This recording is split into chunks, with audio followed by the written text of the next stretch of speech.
Hello guys, welcome to physics insight. आज की इस वीडियो में कुछ पॉइंट्स डिस्कस करने वाला हूँ। शायद से वो पॉइंट्स हैं जो डिसाइड करते हैं कि आपका एग्जाम क्लियर होगा या नहीं होगा। क्योंकि यार देखो, प्रिपरेशन यार काफ़ी करते हैं लेकिन सबका एग्जाम क्लियर नहीं हो पाता है। और कुछ लोग जिन्होंने काफ़ी अच्छे से प्रिपरेशन की, जो पिछले 6 महीने से 10 महीने से प्रिपरेशन कर रहे हैं, हो सकता है उनका भी एग्जाम क्लियर ना हो। देखो, अगर आपने प्रिपरेशन नहीं की है और फिर एग्जाम क्लियर नहीं होता है तो इतना बुरा नहीं लगता, लेकिन अगर आपने अच्छे से प्रिपरेशन की और फिर एग्जाम क्लियर ना हो तो यार बहुत बुरा लगता है, बिलीव मी। और इसका सबसे बड़ा जो मेन रीज़न है वो टाइम मैनेजमेंट, कि हम टाइम मैनेज ही नहीं कर पाते एग्जाम में। जितने क्वेश्चंस हैं उन सब क्वेश्चंस को रीड भी नहीं कर पाते एग्जाम में।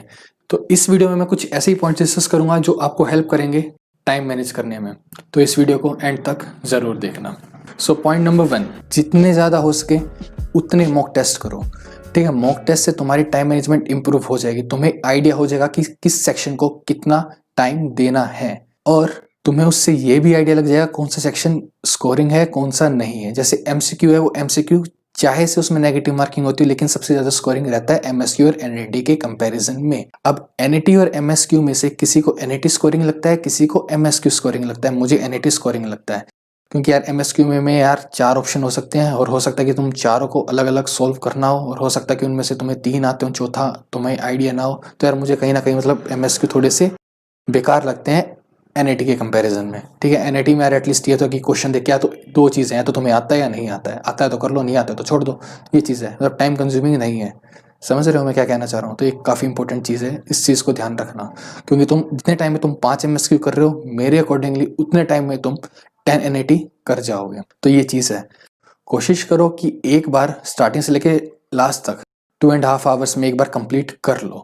जो क्वेश्चंस लेंदी हैं, जो क्वेश्चंस डिफिकल्ट लग रहे हैं, तुम्हें लग रहा है कि बीच में तुम स्टक हो जाओगे या तुमसे कहीं कैलकुलेशन में बीच में अटक जाओगे, जैसे होता है इंटीग्रेशन, तुम्हें दिखता है कि इस टाइप का इंटीग्रेशन बन सकता है और तुम्हें लग रहा है कि वो मुझसे नहीं होगा, तो उसको अभी के लिए स्किप कर दो, एंड में करो। ठीक है, तो 2.5 आवर्स में एक बार स्टार्टिंग से लेके एंड तक क्वेश्चन पेपर पूरा कर लो। उसके बाद जो तुम्हारे पास हाफ आवर बचा है उस टाइम में ऐसे क्वेश्चंस को अटेम्प्ट कर लो, और ये चीज़ अपने मॉक टेस्ट से ही प्रैक्टिस करना स्टार्ट कर दो, तभी जाके तुम अच्छे से इसको एग्जाम में इंप्लीमेंट कर पाओगे। तो ये काफ़ी इंपॉर्टेंट चीज़ है ये वाली जो मैंने कही है। अभी सेकंड चीज़, जितने ज़्यादा हो सके उतने ज़्यादा फॉर्मूलेज याद करो, क्योंकि देखो स्पेसिफिकली जो जैम एग्जाम है वो फॉर्मूला बेस्ड है। जितने ज़्यादा तुम्हें फॉर्मूला याद होंगे उतने ज़्यादा तुम क्वेश्चन अटेम्प्ट कर पाओगे। 60 के 60 क्वेश्चन अटेम्प्ट करना, अगर तुमने अच्छे से फॉर्मूले याद नहीं है तो शायद से मुश्किल हो सकता है। अगर तुम वहाँ डिराइव करने बैठोगे तो एक क्वेश्चन तुम्हारा 4 से 5 मिनट ले जाएगा, और तुम्हारे पास सिर्फ 180 मिनट है। 180 मिनट में तुम्हें 60 क्वेश्चन करना है, यानी कि अगर तुम सभी क्वेश्चन को इक्वल मान के चलो तो हर क्वेश्चन के 3 मिनट होते हैं। तो कोई क्वेश्चन जल्दी हो जाएगा, कोई क्वेश्चन लेट होगा, लेकिन एक एवरेज टाइम तुम 3 मिनट लेके चल सकते हो। 1 मार्क क्वेश्चन है, 2 मार्क क्वेश्चन है, वो मैं समझता हूँ, लेकिन तुम एक एवरेज मान लो कि एक एवरेज लेवल है, 3 मिनट का क्वेश्चन है। 1 मार्क के क्वेश्चन वैसे तुम्हारे 2 मिनट से कम कम के टाइम में हो जाने चाहिए। ठीक है, उसमें क्वेश्चन का रीड करने का टाइम होगा, सॉल्यूशन का भी टाइम हो गया, और 2 मार्क्स के क्वेश्चन 3 to 4 मिनट्स में हो जाना चाहिए तुम्हारा। तो इस चीज़ के ऊपर तुम्हें वर्क करना पड़ेगा, तभी तुम 60 के 60 क्वेश्चन अटैम्प्ट कर पाओगे। अटैम्प्ट नहीं, रीड कर पाओगे। अगर तुम 60 में से 50 अटैम्प्ट कर रहे हो तो बहुत अच्छा है, 45 कर रहे हो तो ठीक है। ठीक है, ये मैं इजी पेपर के कंपैरिजन में बात कर रहा हूँ। ठीक है, क्योंकि यार तुम्हारे नेगेटिव मार्किंग भी जाएगी। 50 में से अगर तुमने 50 अटैम्प्ट किया तो हो सकता है उनमें से 45 ही ठीक हो, 48 ठीक हो। ठीक है, इससे कम थोड़ा सा रिस्क हो जाता है, क्योंकि यार तुम नेगेटिव मार्किंग लगती है ना तो बहुत बुरा लगता है यार। नेगेटिव मार्किंग यार 4-5 मार्क्स तक यार तुम सहन कर सकते हो, लेकिन अगर तुम्हारे 10 मार्क्स की नेगेटिव मार्किंग लग रही है ना तो तुम खत्म। समझ रहे हो, खत्म। तो यार ये चीज़ है, क्योंकि यार 10 मार्क्स से कितना डिफरेंस आ गया है यार, तो समझ लो कितनी रैंक नीचे जाएगी। तो कोशिश तुम्हें अपनी एक्यूरेसी को इम्प्रूव करने की करनी पड़ेगी। काफ़ी इंपॉर्टेंट चीज़ है एक्यूरेसी भी टाइम के अंदर अंदर। क्योंकि यार तुम देखो, अगर तुम्हें एक क्वेश्चन पेपर दिया जाए और तुम्हें एक बार 3 घंटे का टाइम दिया जाए, और एक सेम लेवल के पेपर को तुम्हें 5 घंटे का टाइम दिया जाए, तो जो तुम 3 घंटे में कर रहे हो सकता है तुम उसमें खाली 40 या 50 के बीच में स्कोर कर पा रहे हो, लेकिन अगर तुम्हें वही पेपर 5 आवर्स के लिए दिया जाए तो तुम उसमें 70-80 स्कोर कर रहे हो। तो ये सब टाइम का खेल है यार, क्योंकि यार प्रिपरेशन मैटर करती है, नो डाउट, लेकिन यार टाइम मैनेजमेंट काफ़ी ज़्यादा इंपॉर्टेंट है। तो अभी टाइम मैनेजमेंट को कैसे इंप्रूव कर सकते हो यार? एक सेट ले लो क्वेश्चन का, 10 क्वेश्चन ले लो स्टार्टिंग में कि मेरे को हाफ आवर में खत्म करने हैं 10 क्वेश्चन। फिर क्वेश्चन का इंक्रीज कर दो, 12 क्वेश्चन करने लग जाओ, 15 क्वेश्चन करने लग जाओ। तो ऐसे इंप्रूव कर सकते हो। अगर ज़्यादा दम रखते हो तो भाई 15 से ऊपर भी चले जाओ, कोई दिक्कत इशू ही नहीं है। ठीक है, 20 क्वेश्चन करो, अगर छोटे छोटे क्वेश्चन है तो 20 क्वेश्चन मुझे करने ही हैं 30 मिनट्स में। तो यार ऐसे तुम कर सकते हो। और जितना ज़्यादा हो सके उतने ज़्यादा मॉक टेस्ट करो। टेस्ट सीरीज ज्वाइन करनी हो टेस्ट सीरीज ज्वाइन करो। मैं कोई रिकमेंड नहीं कर रहा हूँ कि टेस्ट सीरीज की तुम्हें यही करना है, जो तुम्हारी मर्जी हो वो तुम करो। थर्ड पॉइंट पे आते हैं। अभी ये वाला थोड़ा सा स्पेसिफिक हो गया IIT JAM फिजिक्स वालों के लिए। सपोज करो यार तुम्हारे पास ये क्वेश्चन है, अब तुम इसको सोल्व करने जाओगे, क्या तुम इसको 4 मिनट में कर सकते हो सोल्व? शायद से कुछ लोग कर देंगे लेकिन मोस्टली नहीं कर पाएंगे। 5 मिनट में कर देंगे, 30 to 40% लोग कर देंगे। ठीक है, अब मेरा कहने का मतलब ये है यार, अगर तुम्हें इस टाइप का क्वेश्चन मिल रहा है तो इसको तुम्हें सोल्व करने की मेहनत करने की ज़रूरत नहीं है। इस टाइप के क्वेश्चंस को देखो, अब इसमें तुम्हारे पास क्या दे रखा है, एक स्फेरिकल कैपेसिटर है, उसमें दो हुआ है परमिटिविटी ε1 ε2। अब एक तुम्हारे पास नॉन रिजल्ट है स्फेरिकल कैपेसिटर का ये। ठीक है, अगर तुम क्वेश्चन में ε1 इक्वल टू ε2 इक्वल टू ε कर दो तो क्या तुम्हारे सिंपल वाला केस बन जाएगा? बन जाएगा। तो अब तुम्हारे ऑप्शंस में जितने भी दे रखे हैं उसमें ε1 is equal to ε2 equal to ε put कर दो और ये वाला ऑप्शन जिसमें आ रहा है वो तुम्हारा आंसर है। इस तरह तुम इस क्वेश्चन को 20 to 30 सेकंड्स में कर सकते हो।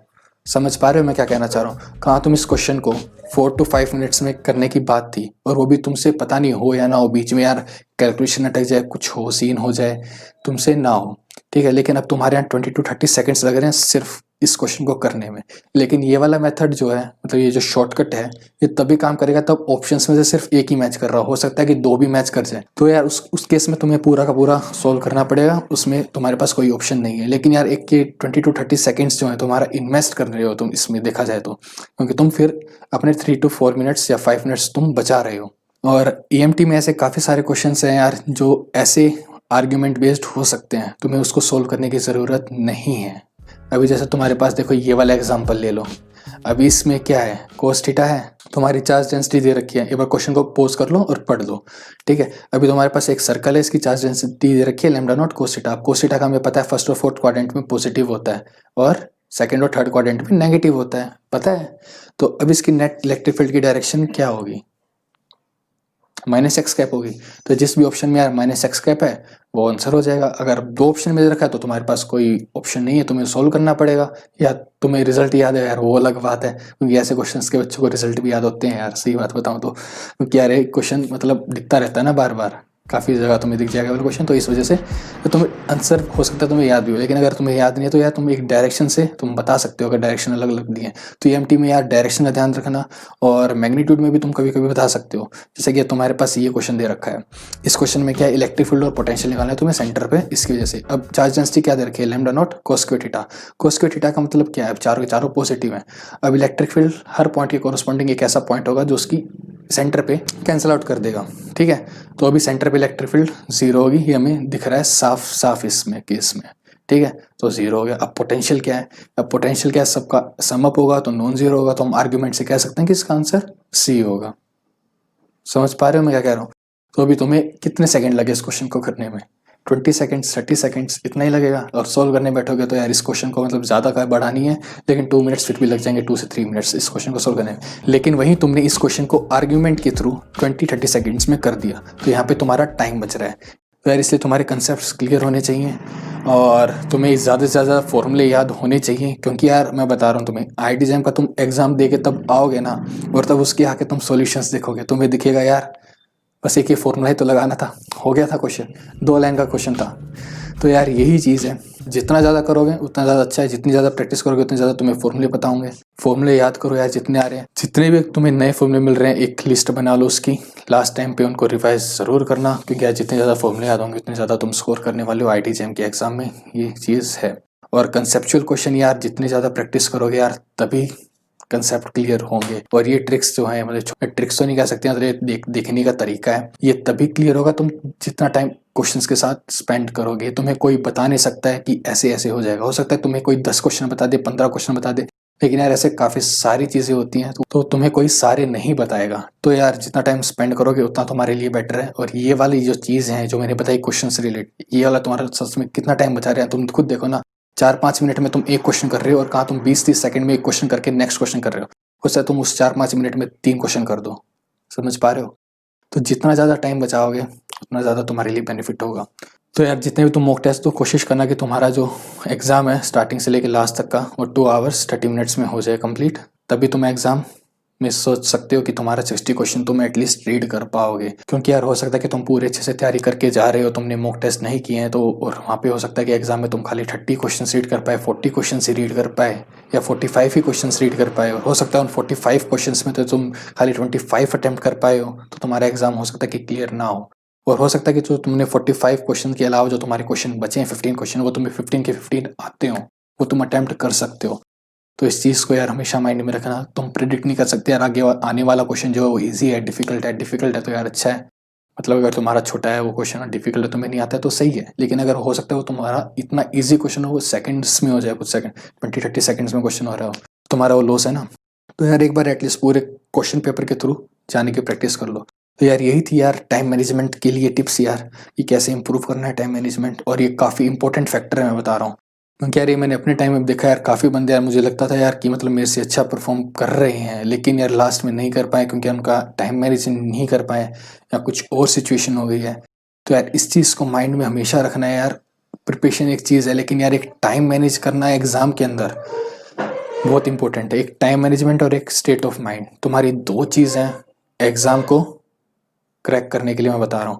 ठीक है, प्रिपरेशन एक चीज़ है जो तुम पहले कर चुके हो, जितना तुमने किया है वो तुम कर चुके हो, लेकिन एक एग्जाम में जब तुम बैठ रहे हो वहाँ पे तुम टाइम मैनेज कैसे कर रहे हो, तुम्हारा स्टेट ऑफ माइंड क्या है, ये तुम्हारा डिसाइडिंग फैक्टर है कि तुम्हारा एग्जाम क्लियर होने वाला है या नहीं होने वाला है। ठीक है, और एग्जाम में तब भी बैठो, सब कुछ भूल जाओ, सिर्फ उसके ऊपर फोकस। तो एक बार सम अप कर देता हूँ यार मैं इस वीडियो को। तो फर्स्ट चीज़ है यार मॉक टेस्ट तो जितने ज़्यादा हो सके, सेकंड जितने ज़्यादा हो सके फॉर्मूलेज याद करो, थर्ड ये है कि क्वेश्चंस को एक दूसरे एंगल से भी देखो, ऑप्शन के थ्रू आंसर करने की ट्राई करो विद आर्ग्यूमेंट्स। ठीक है, और यार आर्ग्यूमेंट में यार तुक्के मत मारना, तुक्कों से कुछ नहीं होने वाला है, एक सही अप्रोच से करो यार, क्योंकि यार गलत कर रहे हो तो शायद से यार फिर नेगेटिव मार्किंग ज़्यादा खा जाओगे। तो यार इस वीडियो के लिए सिर्फ इतना ही। अगर वीडियो पसंद आई हो तो वीडियो को लाइक कर देना, चैनल को सब्सक्राइब कर देना, और हम मिलते हैं अपनी नेक्स्ट वीडियो में।